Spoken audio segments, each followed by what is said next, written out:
This is the 1080 v14 and this is the 880 v15, two of the most popular lifestyle neutral shoes on the market. However, they're designed for different purposes and they feel different on your feet. I'm going to compare these differences so you have a better idea of which one works best for you.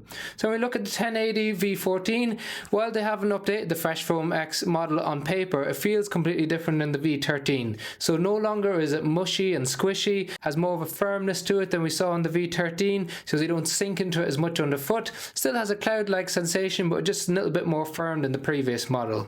We've got Fresh Foam X cushioning in the 880 v15, so that can make it a little bit confusing. It says it's the same midsoles, but they do feel different, and this is a lot firmer than what we get in the 1080.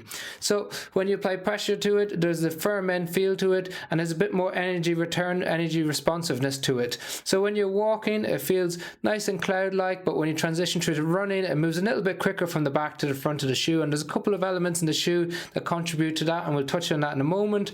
But when it comes to running in the 1080, yes, it's an excellent lifestyle shoe for walking around, super comfortable, but it's a little bit slower when you're running, better for easy runs, longer runs, recovery runs. Part of that has got to do with the weight, and it's come in quite a bit heavier than the v13, so it comes in at 298 grams for a size 9 men's US, 300 grams in the 880 for the same size. However, you get a lot more cushioning under your foot. So we've 40.5 mils in the rear foot, 34.5 in the forefoot, giving you that classic 6 mil drop. So a lot of padding on the foot, and that means that you've got a really stiff forefoot. So it's really quite hard to bend the forefoot. That means it's really helpful for conditions like osteoarthritis of your big toe, Morton's neuroma, metatarsalgia. You've got a bit more flex in the 1080, but not as much as what we saw in the v13. So you've got a bit more bend, as you can see there, a little bit more flexibility. That can help them with the transition through to the forefoot a little bit more. Then as we move up the shoe a little bit, you've got a bit more space in the 1080 in the toe box. They're both true to size and length, padded gusseted tongues that are stitched in, and you've got plenty of cushioning around the heel cup and the heel counters that are moderately stiff. Now the heel counter cradles your heel, helps to keep it nice and stable when you initiate contact with the ground. They've got slightly different heel bevels on the back, so it's a little bit more split in the 1080, and that works as an excellent crash pad, and that adds them extra elements of stability. Then talking about stability, they're slightly different. So the 1080 we classify as a stable neutral. The reason for that is it's got some bigger sidewalls on the heel on the inside and on the outside of the shoe, and it's got a little bit more sole flare.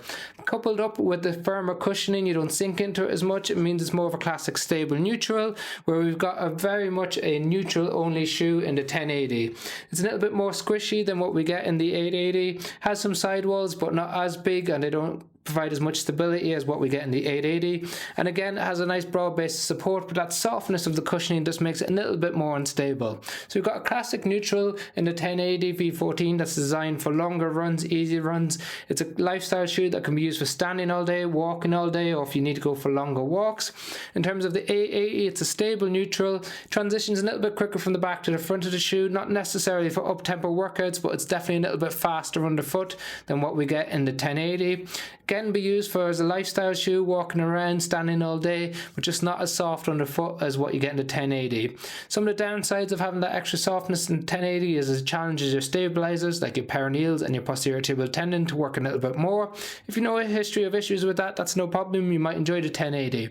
You can check out the later prices of these shoes on Amazon on the description. Otherwise, if you have any questions, please drop them in the comment section. We've got loads of comparisons to New Balance shoes. Check out our catalog. Otherwise, thank you for tuning in.